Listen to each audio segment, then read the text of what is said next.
quais são os conflitos emocionais que realmente afetam o intestino. Não é todo estresse que afeta o intestino, senão todas as pessoas no mundo hoje vivem estresse.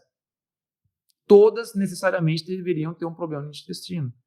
E eu conheço muitas pessoas que não têm, tá? Então, quando você compreende que a nossa percepção, a forma como nós enxergamos a nossa vida e a forma como nós sentimos durante o estresse experienciado na nossa vida, isso gera no nosso corpo uma alteração específica. E olha só que interessante que eu falei no começo para vocês.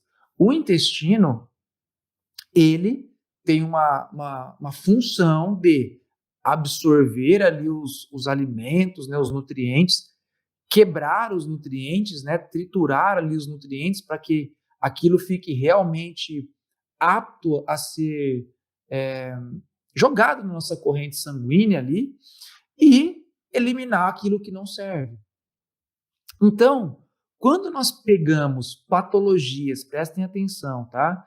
Quando nós pegamos patologias como a doença de Crohn, por exemplo, que é uma inflamação crônica, né, no intestino delgado, que é a primeira parte ali do intestino, você começa a entender que o principal conflito emocional que essa pessoa experiencia é a contrariedade.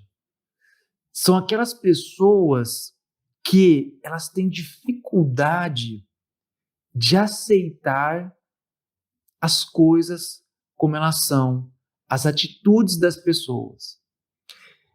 E eu vou dizer uma coisa para vocês. Na maioria das vezes, não todas, mas na maioria das vezes, isso começa na infância com os pais.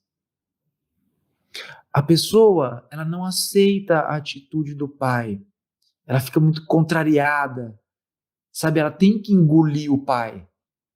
Ela tem que engolir a mãe. Mas, cara, aquilo não entra dentro de mim. Eu não absorvo aquela situação. Aquilo ali é inadmissível.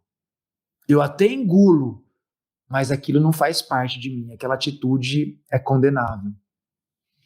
Então, quando a pessoa vive muito intensamente este processo, essa emoção, o que o cérebro faz? Opa, precisamos... O nosso cérebro, gente, olha só que interessante. Isso é neurociência, tá? O nosso cérebro, ele não distingue o que é real e o que é imaginário. Por isso que quando você assiste um filme, arrepia o seu pelo, você tem medo, sabendo que é um filme, que está gravado, que é um ator. Mas aquilo que o seu globo ocular está captando de informação, quando chega lá no cérebro e aquilo é interpretado, é como se fosse uma realidade. Por isso que se você fechar os olhos, imaginar o doce que você mais gosta, sei lá, você vai salivar a boca, você vai preparar o seu corpo para a digestão, como se você tivesse vivendo aquilo realmente. Então, olha só que interessante, quando nós vivemos uma situação de estresse que nos impacta demais, onde eu fico extremamente contrariado, isso pode alterar o funcionamento das minhas células do intestino delgado. E aí o corpo vai gerar o quê? Uma doença autoimune.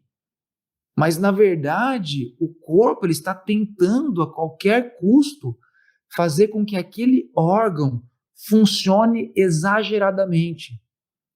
E isso vai sobrecarregar o órgão e muitas vezes vai entrar nesse processo de inflamação. E por que não cura, Rodrigo? Por que fica crônico essa inflamação? Muitas vezes fica crônica essa inflamação no intestino delgado, estamos falando da doença de Crohn agora, vai ficar crônico porque a pessoa não muda. E qual que é o problema maior dessa pessoa? São as pequenas situações do dia a dia que dá raiva, que dá contrariedade, que ela não aceita. São as pequenas coisinhas do dia a dia que fazem com que esse mecanismo, cérebro, sistema nervoso e órgão não mude. E a pessoa fica lá para o resto da vida sofrendo com sangramento, diarreia, perdendo peso, né? E às vezes o que precisa ser feito com essa pessoa é trabalhar alguns processos emocionais e não só trabalhar ali a parte medicamentosa.